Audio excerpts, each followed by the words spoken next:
अस्सलाम वालेकुम दोस्तों, मैं हूँ फ़ाइज़ा और आप देख रहे हैं फ़ाइज़ा की नाइज़ा। जी, तो यहाँ पर मैं आपको बताऊँगी कि फ़र्स्ट विंटर्स की जो बेबी केयर होती है वो आप किस तरह से करें। ठीक है, मेरे पास भी अनाइज़ा की फ़र्स्ट विंटर है। ठीक है, ये पहली सर्दियाँ उसकी आ रही हैं, तो मैंने जो है ना कुछ इन्फॉर्मेशन इसकी इकट्ठी की है कि मैं किस तरह से इसका ख़याल रखूं कि ये बीमार ना हो। तो इस वीडियो में मैं आपके लिए ये जो है बहुत इम्पॉर्टेंट वीडियो लेकर आई हूँ। वीडियो को स्टार्ट से लेकर एंड तक ज़रूर देखिएगा। बेबी जब पैदा होता है, ठीक है, चाहे वो सर्दी में पैदा हो चाहे वो गर्मियों में पैदा हो, लेकिन उसकी जो फर्स्ट विंटर सीज़न आता है ना, उसमें उसकी बहुत स्पेशल टाइप की केयर करनी पड़ती है ताकि उसको ठंड ना लगे, क्योंकि वो आदी नहीं होता ठंड का। तो इसलिए हमने जो है इसमें वीडियो में ये बात करनी है कि आप अपने बेबी की केयर किस तरह से करेंगे कि वो उस विंटर्स में जो है बीमार ना हो। न्यूबॉर्न बेबी हो या फर्स्ट विंटर की जो बेबी होते हैं जिनकी फ़र्स्ट विंटर्स आ रही होती हैं, उनके लिए मदर्स जो हैं वो एक्स्ट्रा केयर करती हैं, क्योंकि उनको सर्दी जल्दी लग सकती है, जिसकी वजह से इनकी छाती का जकड़ जाना, नाक का बंद हो जाना, फ्लू का होना, खांसी और ये चीज़ें जो है ना वो बहुत ज़्यादा आम होती हैं और इन बच्चों पर बहुत ज़्यादा अटैक कर सकती हैं।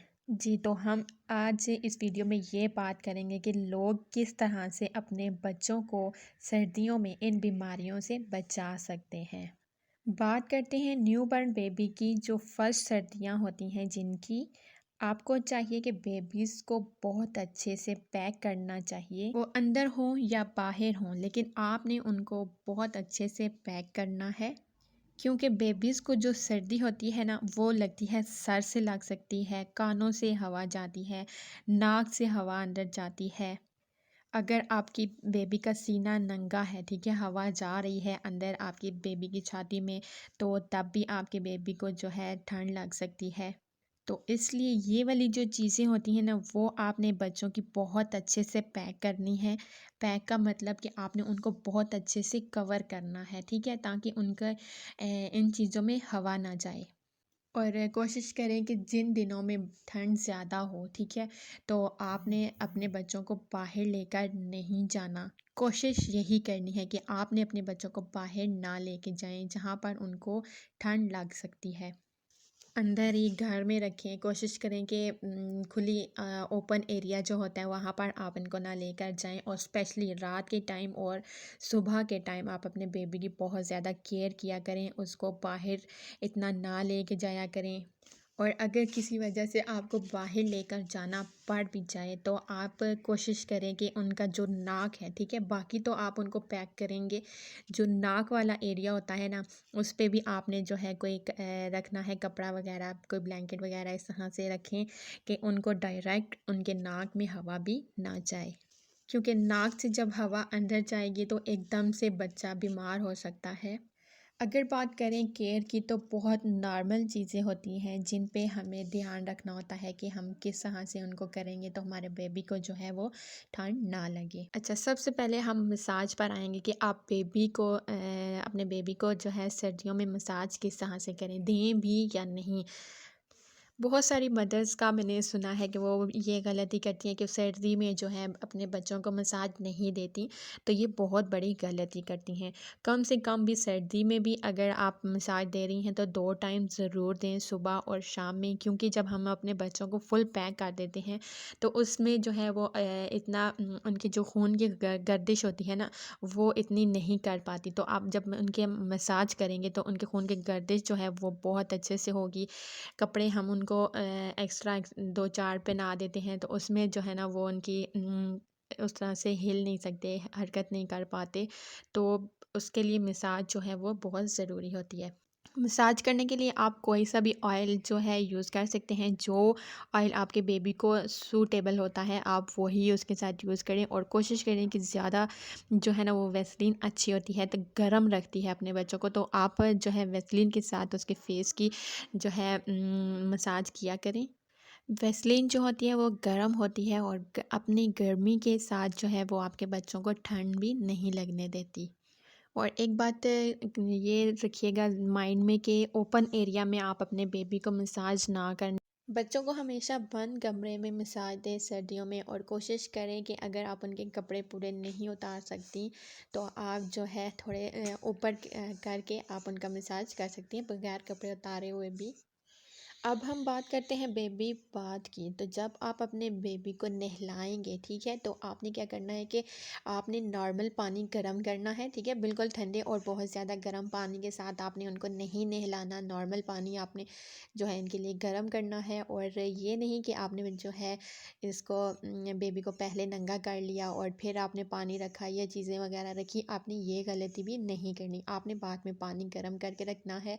उसके बाद आपने उसमें चीज़ें वगैरह जो आपको बेबी के बाथ के लिए ज़रूरत आएंगी वो आपने रखनी है। उसके बाद जो है आपने बेबी के कपड़े उतार कर आपने उसको नहलाना है, और नहलाने के फ़ौरन बाद आपने उसको कपड़े भी पहना देने हैं, ठीक है। ये नहीं कि आपने उसको नहलाना है तो आप उसको नहलाने के बाद जो है आप उसको थोड़ी देर ऐसे ही छोड़ देंगे, फिर उसके कपड़े वगैरह लेकर आएंगे, ठीक है। नहलाने से पहले आपने इसके कपड़े भी रख लेने हैं, और फ़ौरन आपने उसको कपड़े पहना देने हैं ताकि उसको हवा ना लगे, और हवा लगने से जो है उसको ठंड भी लग सकती है। और बच्चों को नहलाने के लिए जो है आपने क्या करना है कि अपने रूम टेम्परेचर को भी नॉर्मल कर देना है, ठीक है। बहुत ज़्यादा ठंडा भी ना हो, इससे भी आपके बेबी को जो है ठंड लग सकती है। कोई हीटर वगैरह लगा लें या कोई और तरीका जिससे आप अपने रूम का टेम्परेचर जो है वो नॉर्मल कर लें। अपने बेबीज़ को बाथ से पहले और बाथ के बाद जो है हल्की सी भी हवा ना लगने दें, इससे भी उनको ठंड लग सकती है। अब हम आ जाते हैं बेबी डायपर पर, ठीक है। तो बहुत सी मदर्स जो हैं वो डायपर नहीं करती हैं, ठीक है, तो इससे भी आपके बेबी को जो है वो ठंड लग सकती है बहुत ज़्यादा। जो सर्दियाँ आ जाती हैं ना जब, तो आपने क्या करना है कि सर्दियों में स्पेशली आपने उनको डायपर करना है। डायपर से ये है कि आपके बेबी को जो है ठंड नहीं लगती। अगर आप नहीं करेंगे, डायपर नहीं करेंगे, तो आपका बेबी जो है वो थोड़ा सा गीला हो जाएगा जब, तो उससे आपके बेबी को ठंड लग सकती है। तो इसलिए सर्दियों में जो है आपने बिल्कुल भी आपने इनका डायपर नहीं उतारना। अगर आप 15 मिनट 10 मिनट आधा घंटा अगर आप उतारते हैं तो उतार लें, इससे ज़्यादा आपने उनको खुला नहीं छोड़ना। अगर वो इससे अगर वो खुले रहेंगे तो उनको जो है गीलेपन से ठंड लग सकती है। और गर्मियों में जो है ना वो बात और होती है। अगर आपका बेबी थोड़ा सा गीला हो भी जाए तो कोई बात नहीं है, लेकिन सर्दियों में स्पेशली उनका ख्याल रखें, उनको गीला ना होने दें, जिसकी वजह से उनको ठंड भी लग सकती है और वो बीमार हो सकते हैं। और अब हम आ जाते हैं बेबीज़ के कपड़ों पर, ठीक है। उस पर बात करते हैं कि आप अपने बेबीज़ को जो है वो सर्दियों में किस तरह से कपड़े पहनाएं, ठीक है। तो सबसे पहले हम ये बात करेंगे कि आप खुद को देखिए कि आपने कितनी लेयर्स पहनी हुई है, तो उससे डबल जो है आप इसको पहना सकते हैं, ठीक है। आप अपने बेबी की 2 या 3 लेयर्स जो है वो ज़्यादा कर सकते हैं। अगर आप देखें कि ठंड ज़्यादा है तो आप अपने हिसाब से इसकी लेयर्स ज़्यादा करें। अगर आप देखें कि मौसम नॉर्मल हो रहा है या थोड़ी कम ठंड है तो आप उसकी 1 या 2 लेयर्स कम भी कर सकते हैं, ठीक है, मौसम के हिसाब से। तो अगर आपने 2 पहनी हुई हैं तो आप अपने बेबी को 3 या 4 भी पहना सकते हैं लेयर्स। और गर्मी की मुनासबत से आप इसको कम भी कर सकते हैं। तो अब हम आ जाते हैं कि आप जब अपने बेबी को नीचे की इनर पहनाते हैं, ठीक है, फर्स्ट इनर जब आप पहनाते हैं तो वो जो है ना वूल की ना हो, मोटा स्वेटर भी ना हो। तो आपने कोशिश करनी है कि जो फर्स्ट इनर जो आपने पहनाना है वो कॉटन का हो। उसके ऊपर आप जो है कोई सा भी स्वेटर पहना सकते हैं या वूल की बना सकते हैं या कोई भी आप उसको पहना सकते हैं। अगर आप कॉटन की नहीं बनाएंगी थी तो उससे ये है कि आपके बेबी को जो है पिंपल्स निकल सकते हैं, ख़ारिश वगैरह हो सकती है या कोई एलर्जी वगैरह भी इससे हो सकती है। तो मस्ट कोशिश यही करें कि आपके बेबी की फ़र्स्ट इनर जो है वो कॉटन में ही हो, या कोई बुनियादी जो कपड़े इनके होते हैं बच्चों के, आपने उस तरह से इनको पहनाने हैं। और रोम्पर जो है ना वो आप अपने बेबी को मस्ट पहनाया करें। इससे ये है कि आप अगर अपने बेबी को उठाते हैं तो उसकी शर्ट ऊपर होती है, तो वो नीचे से उसका पेट जो है वो नंगा नहीं होता। अगर वो नंगा होगा तो उसकी हवा जो है अंदर उसकी छाती तक जाएगी, तो उससे उसकी छाती ख़राब हो सकती है, उसको नज़ला ज़ुकाम बुखार या ठंड वगैरह भी लग सकती है। तो रोम्पर जो है वो आप अपने बेबी के लिए मस्ट रखा करें, वो इसको पहनाएं। चाहे तो वो आप इनर के तौर पर उसको रोम्पर पहना सकते हैं, या ऊपर जो है आप कपड़ों के ऊपर भी उसको रोम्पर पहना सकते हैं। रोंपर से बहुत ज़्यादा सेफ्टी हो जाती है ठंड ना लगने की। और सर्दी में अपने बच्चों को फुल पैक रखें, सॉक्स इनको पहनाएं, इनको ग्लव्स पहनाएं, इनको कैप अच्छे से पहनाएं और कोशिश करें कि इनको कहीं से भी हवा ना लगे। और जो मदर फीड पर बच्चे होते हैं उनकी जो मदर्स हैं वो भी अपना बहुत ज़्यादा ख्याल रखें, ठंड में ना घूमें, ना ठंडे पानी में हाथ मारने के बाद या नहाने के बाद जो है आप अपने बेबी को फीड ना करवाएं। खुद भी कोई स्वेटर वगैरह पहने, कोई हाई नेक पहने, गर्म कपड़े पहने ताकि आपको भी ठंड ना लगे। अगर आपको भी ठंड लगेगी तो आपका बेबी भी बीमार हो सकता है। इसलिए मदर फीड की जो मदर्स हैं वो जो है खुद पहले अपनी केयर करें और फिर उसके बाद अपने बेबी की केयर करें। जब वो अपनी केयर करेंगी तो उनका बेबी इंशाल्लाह बीमार नहीं होगा। बात करते हैं बच्चों को डोप लगवाने की, ठीक है। तो यहाँ पर मैं आपको ये बात बताऊँगी कि आप जो है कोशिश करें कि आप अपने बेबी को जो है 15 मिनट, आधा घंटा या 1 घंटा ही धूप पर रखें और उसको फुल पैक करके रखें। और अगर आपके रूम के विंडो से ही धूप आ रही है तो आप अपने बेबी को वहीं पर धूप लगवा लें। और अगर आपने बाहर इसको रखना है तो आप जो है अपने बेबी को फुल कवर करके रखें, ठीक है, बिल्कुल नंगा ना रखें। अगर कपड़ों को भी आपने ख्याल करना है कि आपको आपकी बेबी को गर्म कपड़े पहने हुए हों, थोड़े कम कपड़े ना हों जिससे हवा उसको ना लग सके, ठीक है। तो आपने कोशिश यही करनी है कि उसको फुल पैक करके धूप पर रखें। और धूप में भी हवा होती है और उस हवा के ज़रिए भी आपके बेबी को ठंड लग सकती है। और अपने बेबी को जो है आपने नंगा बिल्कुल भी धूप पर नहीं रखना। अब हम बात करते हैं बच्चों को खाने की, ठीक है। तो आप अपने बच्चों को किस तरह से खिलाएं।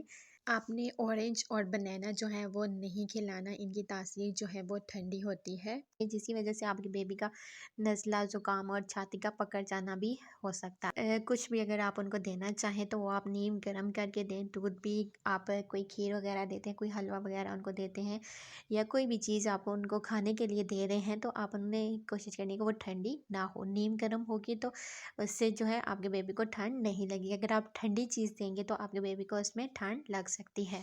और कोशिश करें कि जो पानी आप दे रहे हैं वो नीम गर्म पानी हो, ठंडा पानी आपने नहीं देना। ठंडे पानी से आपके बेबी को ठंड लग सकती है, बीमार हो सकता है। और नीम गर्म पानी से आपके बेबी को ठंड नहीं लगेगी। और फिर हम बात करेंगे बच्चों को रात में सुलाने की, ठीक है। तो यहाँ पर मैं आपको ये बताऊँगी कि आप अगर बच्चों को रात को सुला रहे हैं तो ठीक से अच्छे से पैक करके सुलाएं, क्योंकि क्योंकि बच्चे होते हैं पाँव या हाथ मारकर ऊपर से अपने ऊपर ब्लैंकेट वगैरह भी उतार सकते हैं। तो इसके लिए उनका पैक होना बहुत ज़्यादा ज़रूरी है। और जो बेड शीट है वो आप कोशिश करें कि नीचे इनके चुभने वाली कोई चीज़ ना हो। ब्लैंकेट आप यूज़ कर सकते हैं, आप इनके नीचे ब्लैंकेट बिछा कर ऊपर आप अपने बेबी को सुलाएं, जिससे उनको गर्माहट फील होगी और वो बार बार उठेगा भी नहीं और उसको ठंड भी नहीं लगेगी। फुल पैक करके आप अपने बेबी को सुलाएं, उसको हवा ना लगने दें। और अब हम बात करेंगे कि ट्रैवल की। तो अगर आप अपने बेबी के साथ कहीं पे ट्रैवल कर रही हैं तो अगर आपके पास गाड़ी है तो बहुत अच्छी बात है। उसमें जो है आप अपने गाड़ी के शीशे जो हैं वो ऊपर करके रखें, जिससे आपकी बेबी को हवा ना लगे। अगर आप बाइक पर हैं तो आप अपने बेबी को अच्छे से पैक करके बाइक पर ट्रैवल करें और कोशिश करें कि आपकी बेबी को हवा ना लगे। अगर हवा लगेगी तो वो आप का बेबी जो है बीमार भी हो सकता है। और इसी के साथ वीडियो जो है वो माशाल्लाह से काफ़ी लंबी हो चुकी हुई है। तो ये टिप्स हैं जो आपके लिए बहुत काम आने वाली हैं, इसलिए आप अपनी इस वीडियो को थोड़ा सा इग्नोर करिए और स्टार्ट से लेकर एंड तक देखिए। और ये टिप्स आपके काम बहुत इंशाल्लाह आने वाली हैं। इससे पहले कि वीडियो और लंबी हो जाए तो मैं आपसे चाहूँगी इजाज़त। अपना बहुत ज़्यादा ख्याल रखिए और अपने बेबीज़ का बहुत ज़्यादा ख्याल रखिएगा। और फ़ायज़ा और अनायज़ा को दुआओं में बहुत ज़्यादा याद रखिएगा। अल्लाह हाफ़िज़।